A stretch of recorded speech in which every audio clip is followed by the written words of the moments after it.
नाज़रीन गिरामी अस्सलामु अलैकुम वरहमतुल्लाहि वबरकातुहू। सीधी बात के ताज़ा तरीन प्राइम टाइम में आप लोगों का इस्तकबाल है। नाज़रीन गिरामी, मैं अंसार अज़ीज़ नदवी इस वक्त आप लोगों के सामने कुछ अहम तरीन ख़बरों पर तबसरे लेकर के हाज़िर हुआ हूँ। तफसीलात में जाऊँ उससे पहले आप लोगों से जो दरख्वास्त होती है उस पर तवज्जो करने की अपील करूँगा। इसके अलावा नाज़रीन गिरामी, इज्तिमाई यानी मुश्तरका क़ुरबानियों का ऐलान आप लोगों के सामने आ चुका है। पेशगी तौर पर इसकी इत्तलात क़ब्ल वक्त ही आप लोगों के सामने रखी गई हैं। इसलिए जो अहबाब हर साल हिस्सा लेते हैं वो भी जल्द से जल्द इसमें जो है नाम दर्ज करवाएं। नए अहबाब भी इसमें व्हाट्सएप के नंबरात दिए जा रहे हैं, उस पर मैसेज करके तफसीलात हासिल कर सकते हैं। नाज़रीन गिरामी, इस वक्त सबसे पहले हज का मौसम है।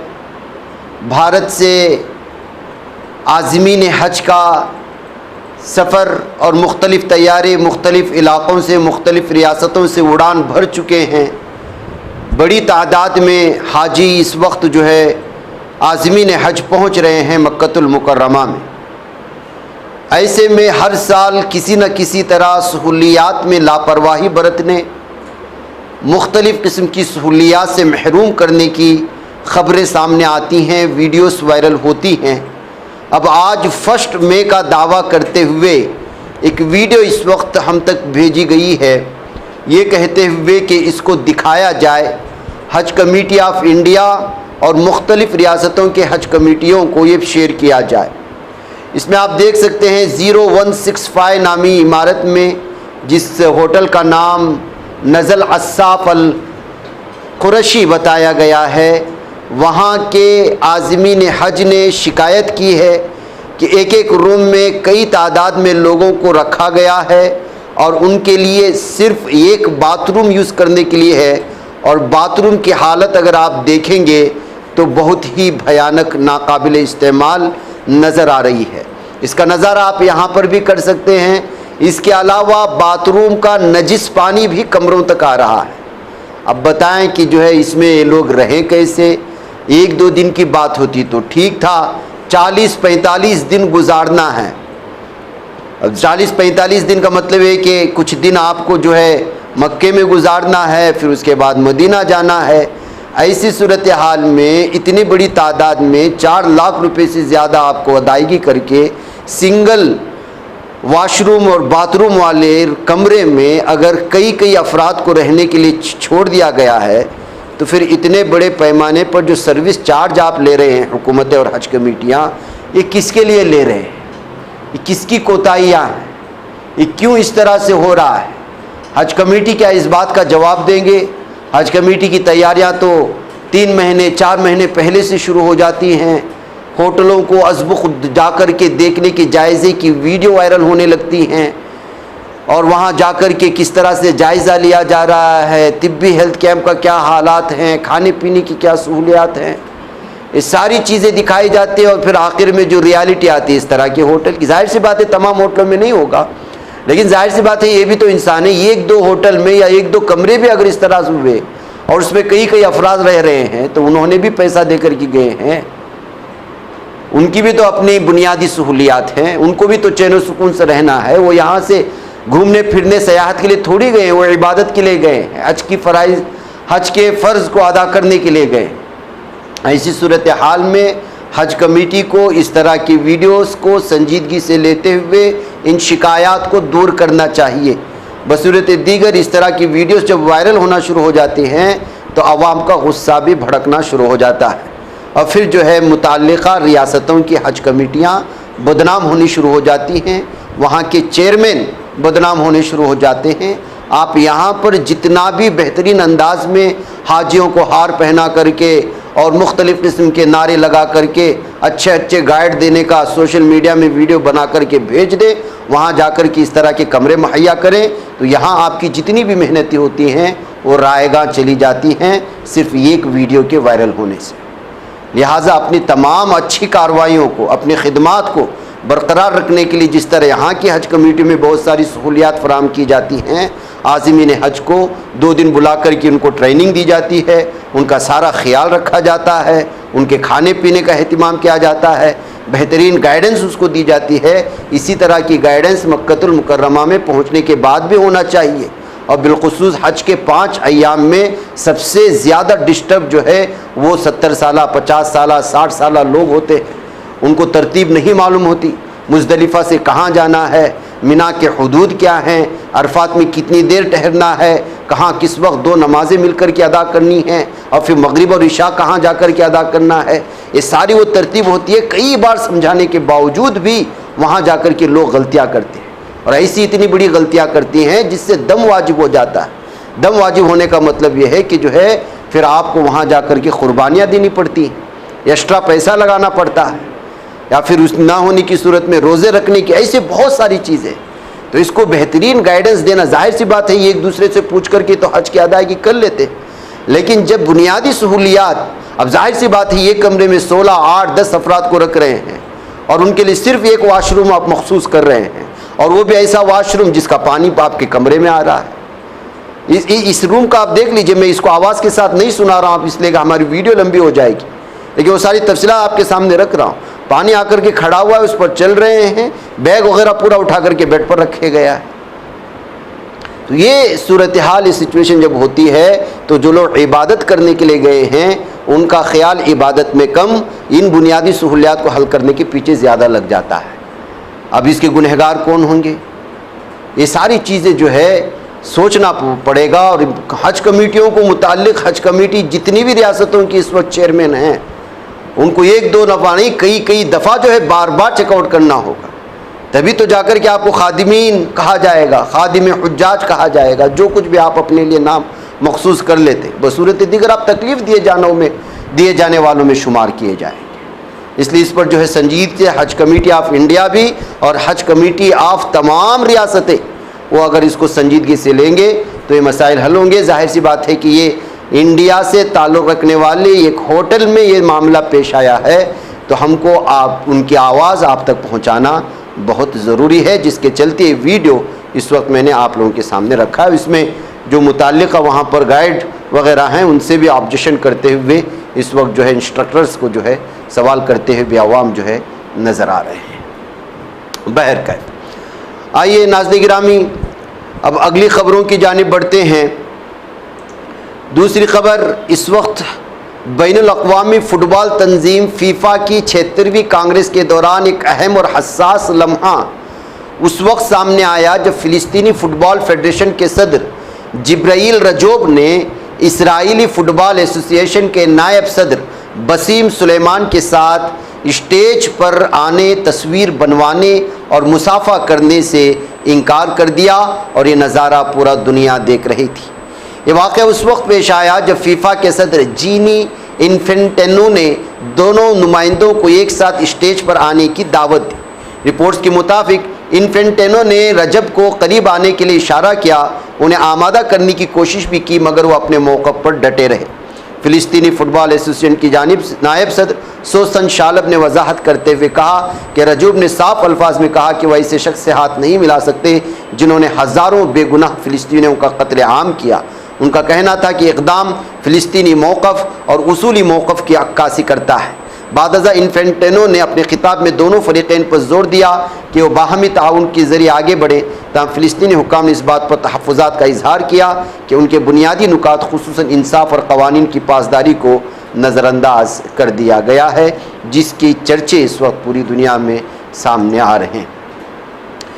नाज़रीन गिरामी, एक और ख़बर इस वक्त आ रही है और ये भी बड़ी हैरान कुन है। एपिस्टेन फाइल्स के बारे में आप जानते हैं, इसके बहुत सारे हक़ाइक़, बहुत सारी चीज़ें सामने आई हैं। इसमें सबसे बड़ा मसला जो मुसलमान और आलम इस्लाम के लिए तकलीफ़दा था वो ये कि जो है इस दरिंदे को, इस जो है सबसे रज़ील और ज़लील शख्स के पास से जो है ग़िलाफ़ काबा का जो है कुछ हिस्सा मिलना। अब एक और चौंका देने वाली रिपोर्ट आई है जिसमें एक मरतबा फिर आलम इस्लाम में गुस्सा भड़क उठा है।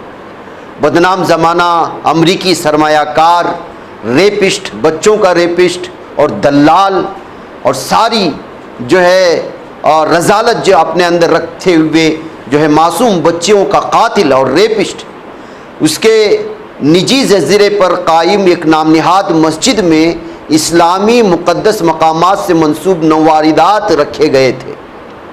रिपोर्ट्स के मुताबिक इस जजीरे पर एक मस्जिद नुमा इमारत मौजूद थी। वहाँ ऐसे कपड़े और अशिया रखी गई थी जिन्हें खाने काबा या दीगर मुक़द्दस मकामात से मंसूब किया गया है, और इंकिशाफ आलमी सतह पर शदीद तशवीश और गम गुस्से का बाइस बना हुआ है। इस खबर के मंजर आम पर आने के बाद मुस्लिम हलकों में सख्त रद्दअमल देखने को मिला। आलम इस्लाम की जानिब से सवाल उठाए जा रहे ऐसे हसास मजहबी अशिया एक मुजरिम शख्सियत तक कैसे पहुँचे। कई हलकों ने इस मामले की शफाफ तहक़ीक़ात का मुतालबा किया है। इस तमाम चीज़ों के सामने आने के बाद ये भी वाज़ेह हो जाता है कि अरब हुक्मरानों में अय्याशी कहाँ तक फैली हुई है। उनके रवाबत इस जैसे रजील और जलील के साथ होने की वजह से वो किस कदर बड़े जो है ब्लैकमेलिंग सिस्टम का जो आलमी सतह पर जो सबसे बड़ा मुस्लिम हुक्मरानों को अपने कब्ज़े में करने की एक साजिश है, उसका शिकार हुए हैं। इन्हीं तमाम चीज़ों से साफ़ और वाज़ेह होती हैं। ये तफसीलात इस वक्त सामने लाई गई हैं। नाज़रीन गिरामी, पाकिस्तान के साबिक़ वज़ीर आज़म इमरान ख़ान तवील अरसे से जेल में कैद हैं, इस बात को जानते हैं, लेकिन गुज़रते अय्याम के साथ उनकी सेहत लगातार बिगड़ती चली जा रही है और बिलखुसूस उनकी बीनाई सिर्फ 15% ही रह गई है। अगर बर वक्त मज़ीद उनको इलाज नहीं किया गया तो वो 15% भी बीनाई अगर चली गई तो जाहिर सी बात है कि वो पूरी तरह से अंधे हो जाएंगे, यानी वो देख नहीं पाएंगे। 85% बीनाई खोने का मतलब आप साफ और वाज़ेह तौर पर समझते हैं कि कुछ भी नज़र ना आना। इस्लामाबाद हाईकोर्ट में समाअत के दौरान इमरान खान के वकील ने कहा कि जेल में तवील अरसे तक तनहा रहने और आँखों के इन्फेक्शन की वजह से उनकी हालत मुसलसल ख़राब होती जा रही है। द एक्सप्रेस ट्रिब्यून के मुताबिक इमरान खान के वकील सलमान सफदर ने अदालत से कहा कि इमरान खान की आँखों की रोशनी कम होकर सिर्फ 15% रह गई है, लिहाजा तिब्बी बुनियादों पर उनको जो है इलाज व मुआलजे के लिए ज़मानत दी जाए। एक मरतबा फिर जो है अदालत में ज़मानत पेश की गई है। अब इसकी सुनवाई पर किस तरह की तफसीलात आती हैं ये देखना होगा। नाज़रीन गिरामी, गुज़िश्ता 2 दिन से एक और ख़बर बहुत ज़्यादा सोशल मीडिया में ज़ेर बहस थी, और वो थी मलऊन व मरदूद कादियानियों के साथ अहले हक़ उलमाए किराम का जो है मुनाकशा। अब इस सिलसिले में ख़बरें ये आ रही हैं कि जो मुनाकशा चला उसमें अहले सुन्नत वल जमाअत के जो नुमाइंदगी कर रहे थे सही उल अक़ीदा उलमाए किराम ने इन दरिंदों को, कादियानी चेलों को, मलऊन व मरदूदों को जो है पूरी तरह से लाजवाब कर दिया।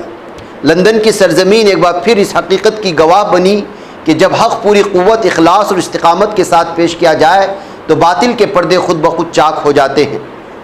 यहाँ नाज़रीन गिरामी, मौलाना मोहम्मद वजीहुद्दीन क़ासमी तेलंगाना व आंध्रा में तहफ़्फ़ुज़ ख़त्म नबूवत ट्रस्ट के जो मुबल्लिग़ हैं, उन्होंने इसकी सारी तफसीलात फ़राहम की है अखबार में, और लिखा गया है कि कादियानियत जिसकी बुनियाद मिर्ज़ा ग़ुलाम अहमद कादियानी मलऊन के और मरदूद के और मनहूस के दावों पर रखी गई, सदियों से उम्मत मुस्लिमा के इज्तिमाई अक़ीदा ख़त्म नबूवत के मुकाबिल एक फ़िक्री चैलेंज के तौर पर मौजूद रही है, मगर हर दौर में अहले हक़ ने दलील, इल्म और हिकमत के ज़रिए उसके दजल व फ़रेब को बेनकाब किया। और यही मंजर लंदन में एक बार फिर दोहराया गया।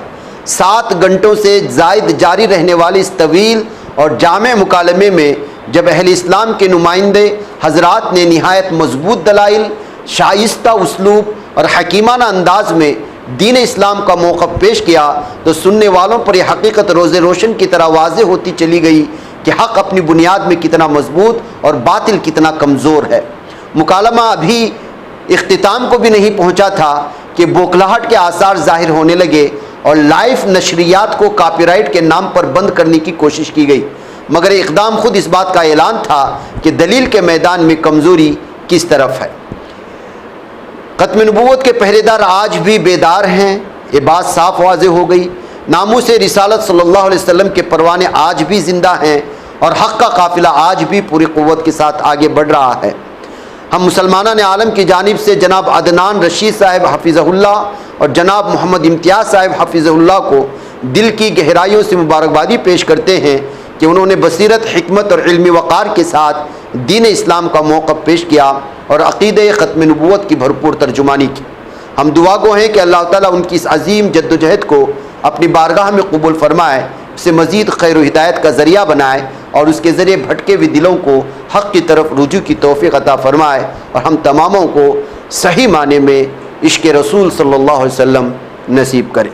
तो नाज़रीन गिरामी, ज़ाहिर सी बात है ये बातिल क़ुव्वतें क़यामत तक जारी रहेंगी और ये फितने नए नए तौर पर, नए नए रंग में, नए नए रूप में आते रहेंगे, हमारी आने वाली नस्लों को भटकाते रहेंगे। लेकिन जब हम उसके लिए पूरी तरह हिसार बने रहेंगे, तहफ़्फ़ुज़ के लिए हर एतबार से जब सही रहेंगे, तो ज़ाहिर सी बात है कि बातिल ताकतें हक़ के सामने टिक नहीं पाएंगी। अभी कुछ महीने पहले हमने इसी तरह का दीदार भारत की दिल्ली में एक मुल्हिद को एक नदवी की जानिब से करारा जवाब देते हुए देखा था। इसी तरह का मंज़र लंदन में भी नज़र आया, जहाँ एक और बातिल क़ुव्वत को और एक फ़ितने को जो है पूरी तरह से उलमाए हक़ जो है पूरी तरह दलाइल के साथ खामोश कराते हुए नज़र आ रहे थे। नाज़रीन गिरामी, बंगाल के इंतखाबात अपने इख्तिताम को पहुँच चुके हैं। जैसा कि इस बात का जो है शक था कि इम्कानात भी थे, बल्कि पूरी तरह इम्कानात थे कि जब कभी भी इलेक्शन ख़त्म होते हैं तो महंगाई वैसी भी बढ़ा देते हैं, और जब आपके सामने बाकायदा महंगाई बढ़ाने के लिए सारे कुछ बहाने हों तो फिर मरकज़ी हुकूमत उसको जाने कैसे देगी।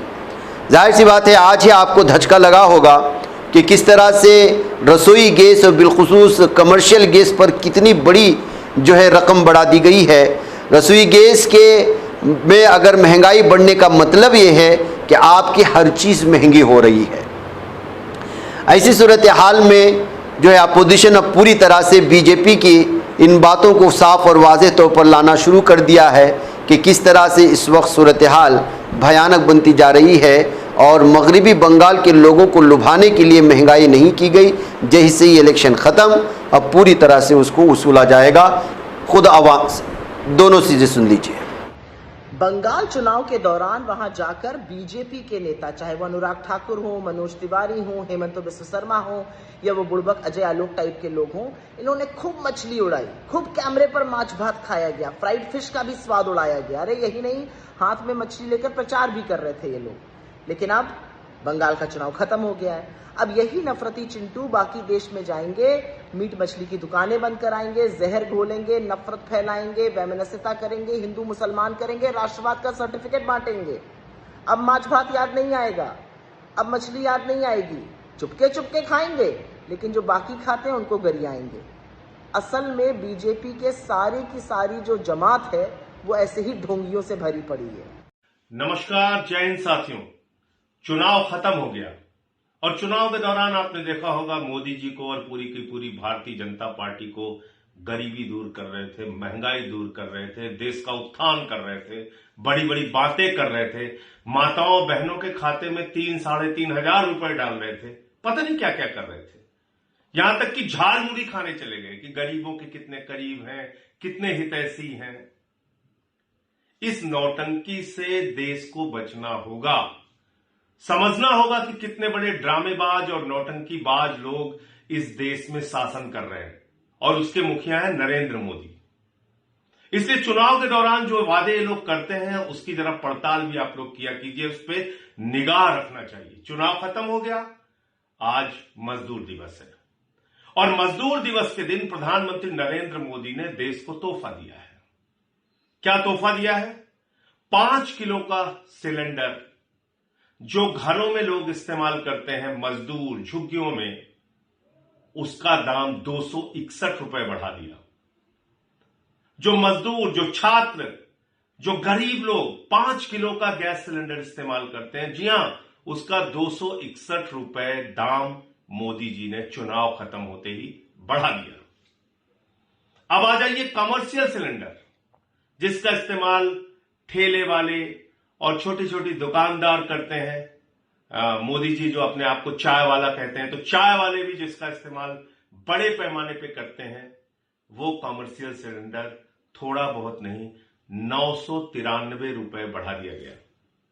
तो कमर्शियल सिलेंडर 993 रुपए बढ़ा दिया गया और मजदूरों के लिए, छात्रों के लिए, गरीब आदमी के लिए, झुग्गी वालों के लिए इस्तेमाल आने वाला 5 किलो का सिलेंडर 261 रुपए बढ़ा दिया गया। सोचिए कितने आपको धोखा देने वाले लोग ये हैं। चुनाव तक आपकी आवभगत करते हैं, चुनाव तक आपसे बड़े बड़े वादे करते हैं, आपके खाते में कभी 10,000 रुपए, कभी 3,000 रुपए, कभी 20,000 रुपए भेजने की बात करते हैं और चुनाव आते ही आपके पेट और पीठ दोनों पे लात मारते हैं।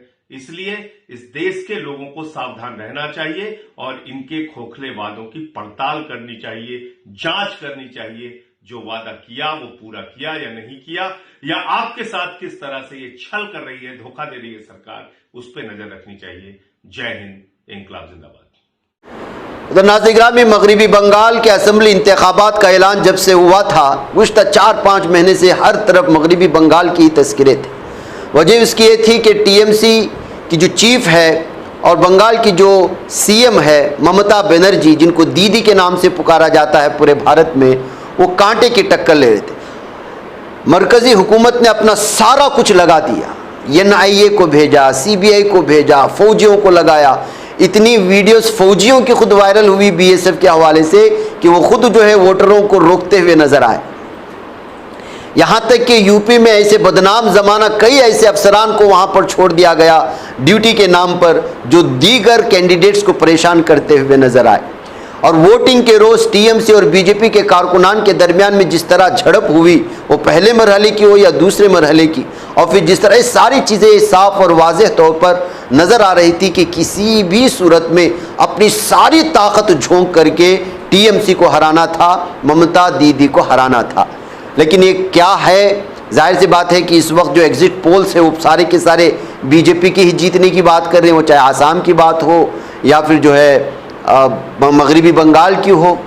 तो ऐसी सूरत हाल में एग्जिट पोल को तो अक्सर हम नकार लेते हैं, 4 तारीख को ही पता चलेगा, इसलिए कि सारा मीडिया जब उनके कब्जे में है तो वो तो तारीफ तो करेगा ही। लेकिन इलेक्शन के बाद भी इस वक्त सूरत हाल बहुत बिगड़ी हुई, और वो है ईवीएम के स्ट्रांग रूम के बाहर तृणमूल कांग्रेस और बीजेपी की कारकुनों के दरमियान झड़प। एक दूसरे पर इल्ज़ाम लगाया जा रहा है कि स्ट्रांग रूम के अंदर जा करके, बाहर रह करके उसके वोटरों के जो है उस मशीनों के साथ छेड़खानी करने की कोशिशें हो रही है। तृणमूल कांग्रेस के रहनुमाओं का इल्ज़ाम है कि मरकजी फोर्सेस ने जानबूझकर पार्टी कारकुनों को स्ट्रांग रूम के बाहर से हटा दिया ताकि अंदर किसी मुमकिन साजिश को अमली शक्ल दी जा सके। पार्टी के मुताबिक इक़दाम इंतखाबी शफाफियत पर सवाल खड़े करता है। इलेक्शन कमीशन को इस हवाले से मजीद वाज़ेह मौक़िफ़ इख्तियार करना चाहिए। दोनों पार्टियां इस बात का खदशा जाहिर कर रहे हैं, टीएमसी बीजेपी पर, बीजेपी टीएमसी पर। तो देखते हैं नाज़रीन ग्रामी, असल में ये सारा कुछ ड्रामा ख़त्म हो जाएगा 4 तारीख को, उसका जो है हम लोग इंतज़ार करते हैं। अपोजिशन महंगाई को लेकर के बात कर ही रही थी, और इलेक्शन के दरमियान में पीएम मोदी के जो नए नए अवतार थे वो भी देखा कि किस तरह से वो एक मामूली सी दुकान में जाकर के कुछ खाने की चीज़ें खरीद रहे हैं, उस पर न जाने कितने मीम्स बने। फिर उसके बाद जो है वहाँ पर एक नदी में घूमने के लिए निकल गए कैमरा पकड़ करके, और उसके ऊपर कितने मीम्स बने। और उसके बाद जब वो जो है बच्चों के साथ फुटबॉल खेल रहे थे तो उस वक्त यहाँ पर एक कंकाल लिए एक गरीब आदमी 19,000 रुपये के लिए जो है वो अपने बहन का सारा कुछ कब्र खोद करके लाश और हड्डियों के ढांचे को लाए जाने का मंजर पूरी दुनिया ने देखा। और फिर उसके बाद अलग अलग तरह के मीम्स बने, और जाहिर सी बात है सबसे ज़्यादा सोशल मीडिया पर इस वक्त मीम्स बने जा रहे हैं। आलमी सतह पर देखा जाए तो ट्रंप के, और भारत के सतह पर देखा गया तो जो है पीएम मोदी साहब के। शायद इसके असरात उन पर नहीं होते होंगे, जो कुछ भी है मीम्स हद से ज़्यादा बनते हैं, और आप लोगों ने देखा होगा। अब वहाँ से जैसे ही फारिग हो गए तो फिर से वो जो है एक जो है डमरू वगैरह लेकर के, त्रिशूल लेकर के एक मंदिर पर नजर आए। अब जाहिर सी बात है जो लोग पहले से मीम्स बना रहे थे वो फिर से अलग अलग जो है मीम्स बनाने लगे। किसी ने लिखा, अच्छा अब तक कुछ और ड्रामा था, अब ये नया ड्रामा शुरू हो गया, आखिरकार इस अदाकार को हॉलीवुड में क्यों नहीं लिया जाता। इस तरह के ऐसे बहुत सारे तबसरे होते हैं जब कभी भी पीएम मोदी के इस तरह की तस्वीरें वायरल होती हैं। बैकैफ चूँकि मगरबी बंगाल से जुड़े हुए कुछ खबरें थी तो मैंने भी ये चीज़ आपके सामने रख दिया। वो तबसरा मेरा नहीं था, बहुत सारे हज़ारों लोगों के तबसरे इस वीडियो पर हो रहे हैं। आप अगर ट्विटर से जुड़े हुए हैं, इंस्टाग्राम से जुड़े हुए हैं तो शायद आपको वहाँ पर पढ़ने, देखने और लिखने को मिलेंगे। बहरकैफ नाज़रीन में अब एक और ख़बर जो आपके सामने रखना है, सुप्रीम कोर्ट ने साल 2020 के दिल्ली CAA एहतजाज के दौरान मुबैना नफरत अंगेज़ तकारीर के मामले में अहम फैसला सुनाते हुए, अब आप इसको अहम फैसला कहेंगे या जानिबदार फैसला कहेंगे, जो भी कहेंगे, हम चूंकि सुप्रीम कोर्ट के फैसले पर किसी तरह का तबसरा नहीं कर सकते, लेकिन जाहिर सी बात है जब इस तरह के फैसले आते हैं तो जो है सेकुलर माइंडेड इंसाफ पसंद आदमी उस पर भी तबसरा कर देता है। तो बीजेपी रहनुमा अनुराग ठाकर और परवेश वर्मा को बड़ी राहत दे दी है। अदालत उज़्मा ने वाज़े तौर पर कहा कि उनके बयानात में कोई काबिल ताज़ीर जुर्म साबित नहीं होता, लिहाजा FIR दर्ज करने की कोई बुनियाद मौजूद नहीं है। NRC के मौके पर और जब दिल्ली में फसादात भड़के थे उस मौके पर बिलखुसूस ये अनुराग ठाकर और परवेश वर्मा के बयानात किस कदर नफरत अंगेज़ थे वो आज भी आपको यूट्यूब में मिलेंगे, और सुप्रीम कोर्ट की नज़र में वो बयानात जो है नफरत अंगेज़ और काबिल ताज़ीर जुर्म नहीं। अदालत ने फैसला CPIM रहनुमा बृंदा कारात की दरख्वास्त पर सुनाया, जिन्होंने इल्ज़ाम लगाया था कि मज़कूरा रहनुमाओं ने इश्तियाल अंगेज़ और नफ़रत पर मबनी तकारीर की थी और उनके ख़िलाफ़ मुकदमा दर्ज किया जाए। हमारे भारत के हालात क्या हैं आप अंदाज़ा लगा लीजिए।